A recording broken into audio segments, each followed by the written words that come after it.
اللہ الرحمن الرحیم۔ آج ہر بندہ پریشان ہے، ہر بندہ کہتا ہے یار میرے ساتھ یہ مسئلہ ہے، میرے ساتھ یہ مسئلہ ہے۔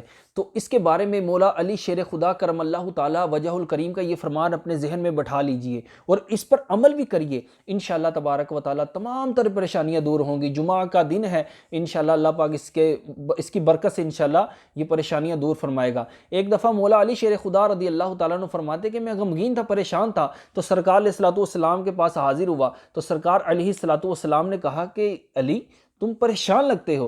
کہا جی ہاں میں پریشان ہوں۔ تو آپ صلی اللہ تعالیٰ علیہ وسلم نے حضرت علی رضی اللہ تعالیٰ عنہ کو فرمایا کہ اپنے کسی عزیز کے پاس جاؤ اور اسے کہو کہ میرے کان میں اذان دے، کیونکہ اذان پریشانیوں، غموں، مصیبتوں کو دور کرتی ہے۔ تو آپ بھی جب پریشان ہوں تو اپنے کان میں اذان دلوایا کریں اور اپنی جو کھڑکیاں وہ اذان ہو تو کھول دیا کریں۔ اللہ تبارک و تعالیٰ ہمیں اذان کی قدر کرنے کی توفیق عطا فرمائے۔